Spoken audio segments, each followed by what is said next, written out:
Okay, so we're discussing the city council meeting from today at 5:30. It's Thursday, July 26, 2018, and I can definitely tell you guys, I'm not going to lie, it was eye-opening. It was very eye-opening. It definitely showed where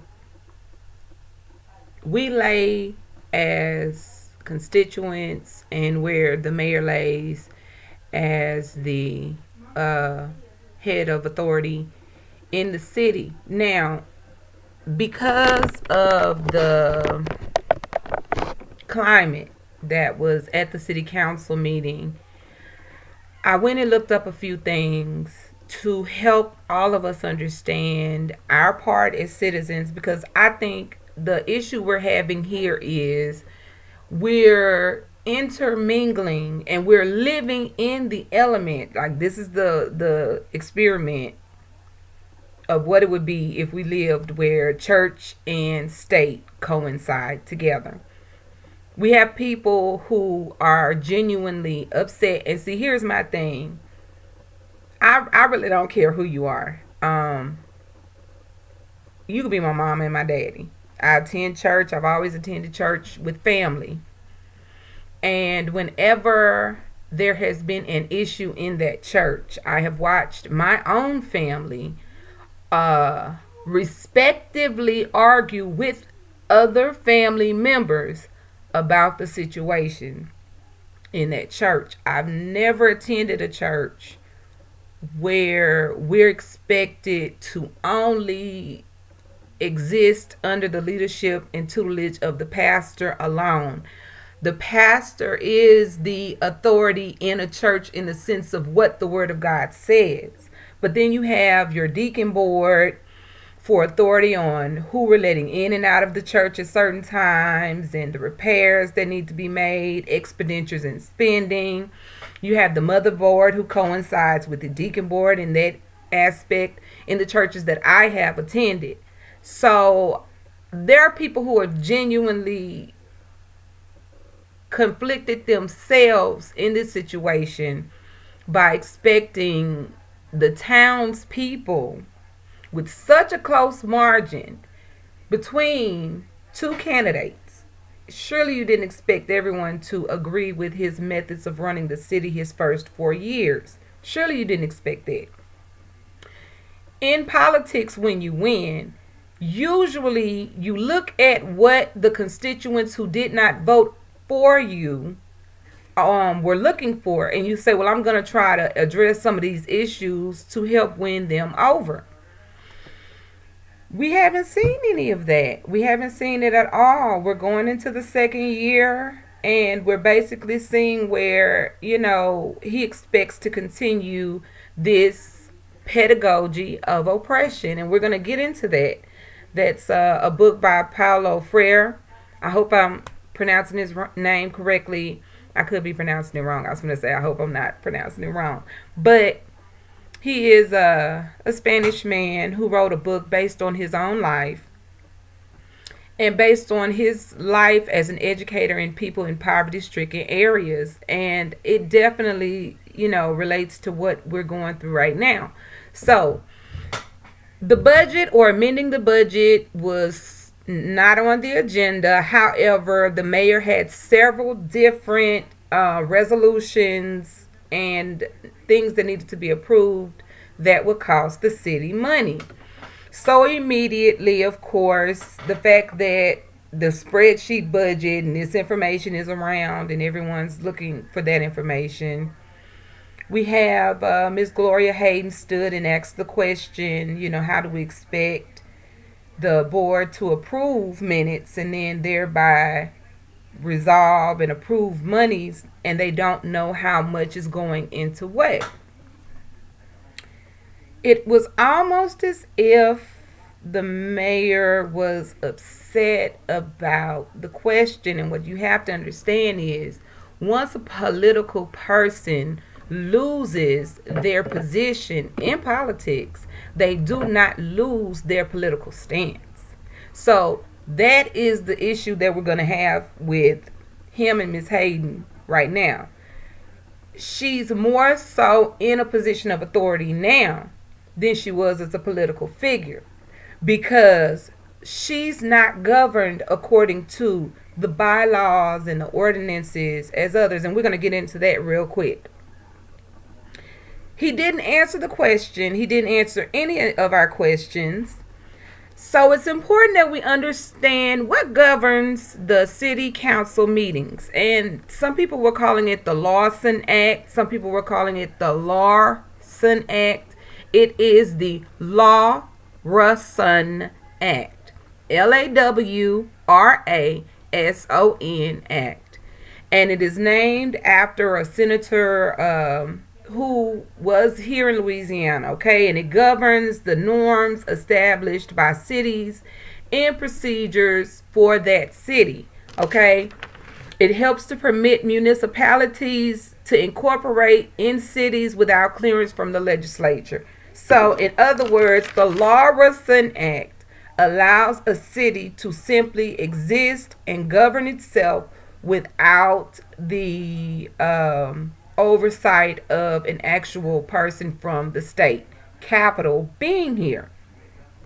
Now, under the Lawrason Act, a mayor is defined as, because I see we're not going to go look it up ourselves.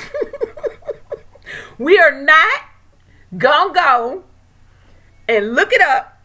So let me tell you what the Lawrason Act says is the definition of a mayor.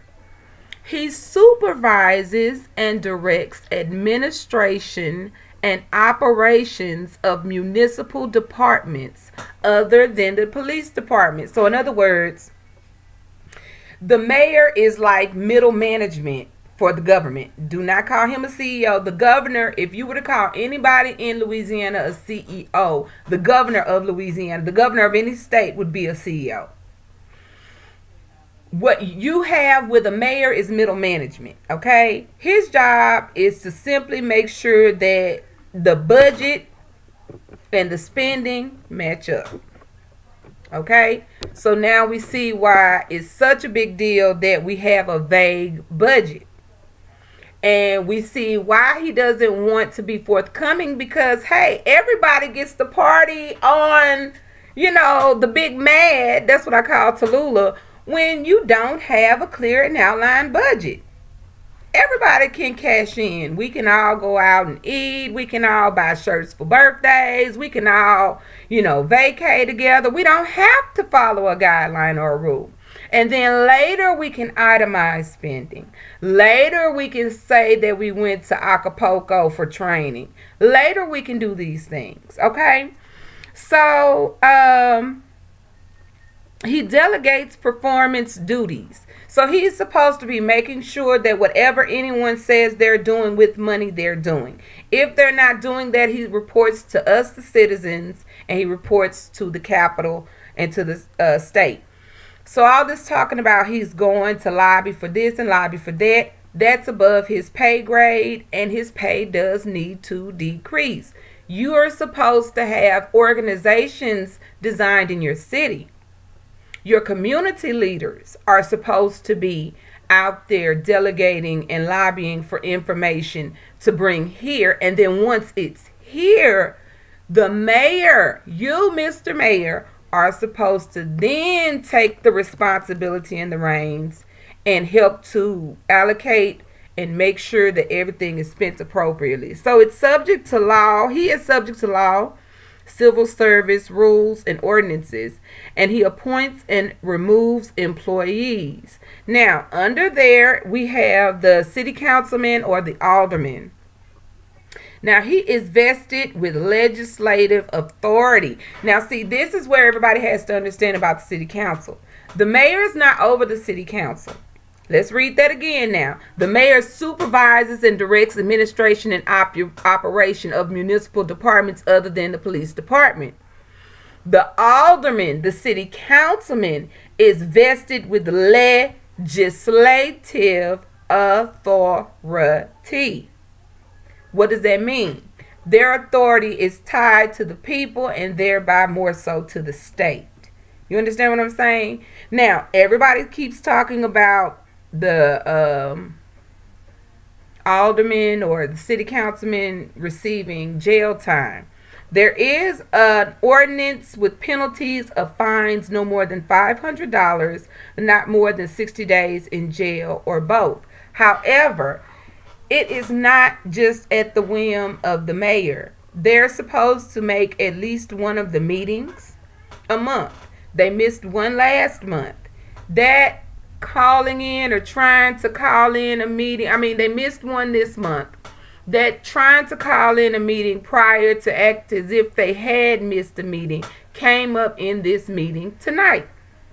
Mr. Stanley Mason, and I'm just going to feel comfortable calling his name, Miss Gloria Hayden's name, people who have already been vocal on their own, I'm going to feel comfortable calling their name because they're comfortable for themselves, Mr. Stanley Mason asked why the mayor called that special meeting and was seeking to have council members found in violation. The mayor abruptly cut Mr. Mason off and asked him not to provide a question but a comment. Then there was some kind of little exchange where the mayor was like, okay, now you're asking, you're providing a comment, provide a question. He went back and forth with whether or not a person at that time was allowed to answer a question and a comment. Now, as far as how the Lawson Act governs how city council meetings are held, those laws are governed by the council themselves and the mayor coming together to express the norms of a meeting. And those of us who have had meetings, you know what the norms are, how you're expected. Now, the usual norms of the meetings here in Tallulah are you're able to comment, question in the beginning, certain aspects. You're able to comment and question on things that require a vote prior to the vote being taken, and then again comments and questions at the end. Consistently, the mayor was trying to make sure that citizens were unable to have questions answered, and in the very beginning he asked police to remove Mr. Stanley Mason from the meeting. Mr. Mason stated he was in his rights to be there and asked to be heard, and he refused to leave. Dr. Anthony Wilson, one of the men who are interested in the investing in the Tallulah Water Service Company, he stepped in, asked the mayor to please just listen to the people and just give everybody a chance to be heard.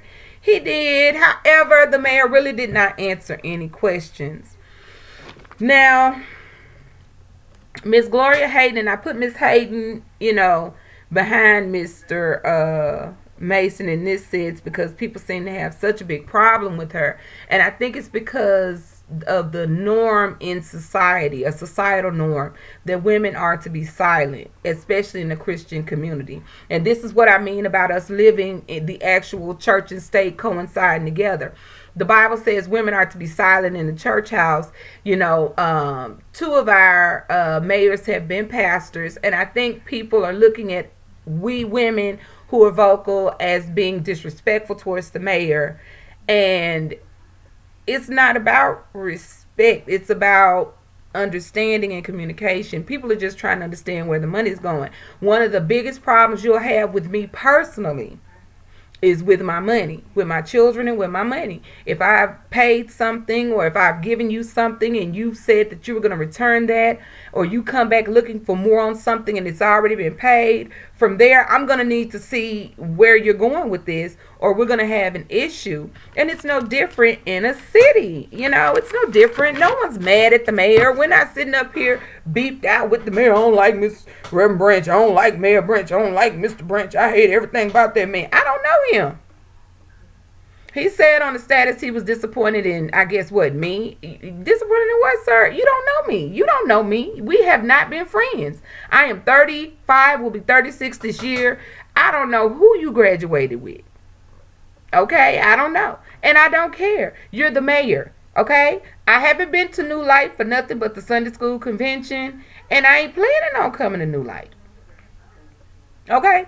I'm not interested in your positions other than as a mayor. Don't take this personal, baby. You want to call yourself a CEO? You want to boss up? That wasn't boss moves. That was real, just rude. and obnoxious to say to people, okay, a comment here, no, a question here, no, we're not, I'm going to threaten to shut down the meeting. He threatened to shut down the meeting if people did not stop asking questions, and he offered no answers to any of the questions that anyone asked. So basically the meeting rolled on, and several people had to step in and try to calm the situation down. And I can't understand where the problem is when all we're asking is, one, why call a special meeting to try to get people arrested when you know that's not how that works? Okay, you'd have to go through a whole lot of bylaws other than just saying they missed a meeting and you're going to send the police to their house, unless we're focusing on police corruption. And I wasn't able to leave Tallulah with my children when I came. So, hey, I don't know. Hey, you know, hey, I say it's corrupt. Anyway, so the mayor basically made comments about the budget being presented if we came to him separately, individually, and privately throughout the week, not at city council meetings. He expressed that there was a time and a place for everything, and the city council meeting was not the time and the place for questions. That his questions were directed at the board and no one else. So he basically isolated himself from his public. He's forgetting that there still has to be another vote taken when time comes again. And there was a gentleman who stopped me and asked for a petition to be started. And sir, I'm with that. We can start a petition and we can stop a petition. And I would like to start a petition and see how many signatures we can get to see about repealing this vote. We don't need him if he can't hear us. Okay? And another thing I want to point out too, this talk about what other administrations did. Nobody did this when Lindsay was in office. Yes, people did. Yes, people did. Nobody did this when Beck was, yes, Miss Gloria Hayden, and a little bit while Lindsay was in office. Yes, she did. Yes, she did. So to have people who are actually listening to her now, and you can't tell us how big of a whore she once was, and you can't say, oh, she's married to a white man, she's with the white man, and all this ignorance that we're spewing. We're not allowing ourselves to listen. This woman admitted tonight, 16 years in the board, she'd never seen a detailed budget. The mayor expressed that legally he wasn't required to show a detailed budget. And banged the gavel before I was able to express that legal is not right. We were once slaves. Once upon a time when women got married, and we're talking about white women because black women were chattel. We were property. We were slaves at the time, okay? White women were slaves too. They were not able to vote. They were not allowed to read and write. Once married, their ownership of property was no longer theirs. Laws helped to change this. But before then, it was legal to treat people in such a form. So to say it's legal doesn't make it right. Your job is for the people. You were put there by the people. We put you there. I voted for you the first time. And I congratulated, came to the church, showed love. The disappointment is on what? We're not friends. You know, we're not buddies. You ain't gave me no job. You ain't greased these palms. You know? All right. And I don't want no grease. Let me just make that plain. Fanning lived in this town a long time, squeaking, no grease. All right? Now, he threatened to adjourn the meeting early, and basically he did. The new council members rejected 3 of the agenda resolutions. And basically it was to bring in 3 new officers into the police force. It was for the $500,000 bond. And peep this. He wants that loan to be against the property taxes that we have to pay. Okay, now I have no property in my name by myself, but I have family members here. My grandmother, I'm named after, has several pieces of property that belong to her, and my grandfather, along with her brother, his wife, and different people that are we still pay property taxes. She can't pay that by herself. I come in and pay as much as I can. My father does. We all pitch in for that. Why would you take our property taxes when we need that? You know, I asked the question, why would he borrow that for general funding when you have 4 contaminated wells? You have brown water, you have bad roads. Like, why are you not putting this on infrastructure? He basically wants this to go into the general fund. And I'm so sick of the word general and fund. I wish we could take a eraser and just wipe that off the face of the earth. I just buy to general fund. Every department should have their funding. Every department should receive their funding. From there, in that place, there should be accountants available. And let me say this, we got too many people on these jobs that are underqualified because they are friends and lovers and loved ones of people who are in positions of authority. That's why y'all don't want to turn the money loose. Teach people how to budget. Don't you know you can do on-the-job training? Anyway, so he also wanted to supplement $26,900 to $150,000 for repairs to a clarifier. Now, understand, we just had a meeting and we just heard that is out of repair. We just heard that our water bill money is supposed to be going into a separate trust. And I asked him, why don't you take money and open a separate trust for the water? He never answered the question. I'm not mad at the mayor.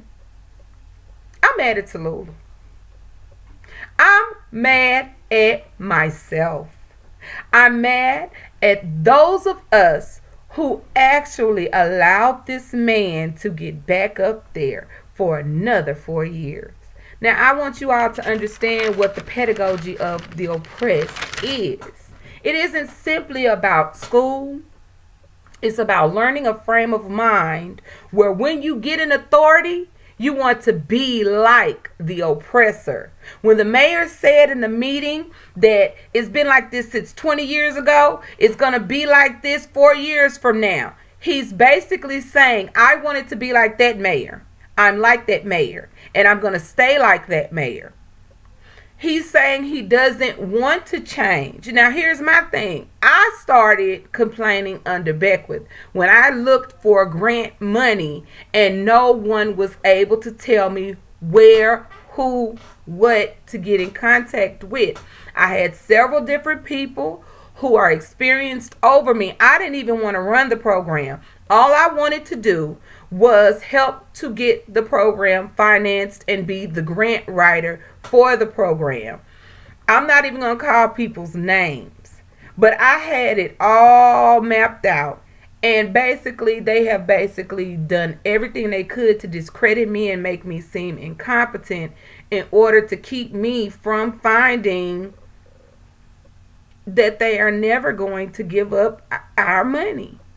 They're not. They don't want us to be able to control ourselves. The pedagogy of the oppressed tells us, and I did look some information up on my phone. I'm going to share this information with you all. Just a simple phrase that comes up. Now, a sectarian is a person who's on somebody's side so hard. So not only do our gangsters, sectarian, get on someone's side so hard, people who look at things like, that's a man of God. Don't question my daddy. Don't question my pastor. Don't question my classmate. You gangbanging. You set tripping. You might as well go ahead and go get you a red rag or a blue rag or a black or gold rag, red and black rag, and just go ahead and throw your sets up with the rest of these fools. You understand what I'm saying? Because that's what that is. You can't do that in the Lord. Romans 10:1. For the people have a zeal of God, but it's not according to knowledge. We're not attacking the mayor. We're attacking our money. Okay? Where's the money? Where's the money? What happened to the money? In this, whereas the righteous sectarian, closing himself in his truth, does no more than fulfill a natural role, the leftist who becomes a sectarian and rigid negates his or her very nature. So in other words, because people are vouching so hard for Branch. It makes people vouch even harder. I'm latched to Miss Hayden. That's just, I mean, that's what happens in the pedagogy of the oppressed. Now, in this situation, none of us are winning. That's why I keep saying this is what winning feels like. None of us are winning. Branch people's and his side isn't winning. Hayden's people inside isn't winning. None of us are winning. We still have a depleted water system. We still have bad roads. I distinctively heard the mayor get into a small debate with two ladies. It was basically an argument on them not allowing these women to open up a school here. There are certain ones who are able to come in and get things opened up right away. Then there are certain ones that you close out. And what we're saying as citizens is we're not going to allow this to happen. It has nothing to do with him personally. Once he gets out of office, everybody will be cool with him again. But while you're in office, and that's what I want people to understand. Well, no one said this under Lindsay. I was young under Lindsay. One of the first things I did was vote for Beckford when I could. He was the first mayor I was allowed to vote for. Because I said, if these niggas, excuse me, Jesus and black people, I love y'all. But that's what I said in my head. If we N-words aren't tired of these streets looking like this, everything was shutting down. There used to be an arcade here. There used to be an old school pharmacy, and I don't know if you will ever see anything like that again, where the candies were in those jars. It was just a fun time to go down to old time Tallulah and shop. Then all of a sudden, all of these people had to uproot and go somewhere else. They're still in business, just not in Tallulah. And then they did something about the renovation of downtown. How are you renovating downtown when you have no clean water? You haven't taken care of your bottom of downtown. But you're ready to build so much on top of it. I just can't understand the relevance of his thinking. I can't understand that. Now, he kept stressing that it was legal for him to give us what he called a consolidated budget on those spreadsheets. And legal does not make it right. It does not make it fair, okay? I'm basically saying I'm with a petition to repeal him. If we can get him to come in and be more concerned about the people, telling us you're not going to take a pay cut, but you want us to give you our property taxes for some stuff, for some people that's not even from here. And those men from Monroe were back there vouching so hard for him. Baby, if y'all don't get to Monroe and stop all this shooting in y'all neighborhoods, don't do it like that. You know what I'm saying? Make it about the people. Don't make it about the mayor. Make it about the ones of us who have to live under $11,000. And someone stopped me and they expressed that he's really pocketing $70,000. $73,500 is what I said from jump. But where I'm getting $111,000 from is you can take $73,500 home. That's gone with you.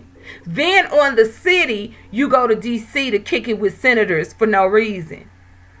On the city, you're allowing people to take folks to NFL games. And see, this is my thing. If things were open to the public where everybody's child could have signed up for it, it would be different. That's selecting the few. That's in the pedagogy of the oppressed. That's the massa basically having the sweets in the hand, okay, to win the person over. So we're going to pick 30 to 40 of our specials, and we're going to make them the ones, and their parents are going to side with us because we have them in our clique. So the whole purpose in him tagging 20 to 30 people on his stack, the whole purpose in him making sure he spreads the love around to the people that he is in connection with, is so that he has some head busters for those of us who are out here trying to just basically find out where is the love for everybody. You know?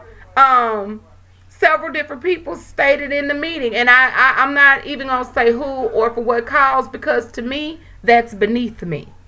I'm not here to be in arguments with people. You've never seen me around Tallulah in the street arguing with people. If I get into it with somebody, it's my family. And we beefing about whatever we beefing about in-house. We take care of this down here. If they call the police on me, or if they don't, it's in the house. You don't know where. You know what I'm saying? So I'm not finna be around here trying to act like I'm no straight goon and I don't have none of that for any of you. I don't know you to do that. You understand what I'm saying? If you hit the lotto, I'd be happy for you. But I want y'all to know your people ain't big bank hanking, you know, and shot calling on the city's money. We do not have it. He stated he did not borrow any money from the city. I mean, for the city. However, you did borrow it for the city, from the city. That $475,000 he borrowed was from us. And what's so cold about it is we're $14 million in debt. This information was presented to you by Fannie King. You know, y'all can look on my Facebook page, baby. I've been telling folks I was ready to leave Louisiana. Okay? The only reason I'm here is for my sons. So you can come at me any way you want to. I don't care. But what y'all really need to be coming at is this mayor.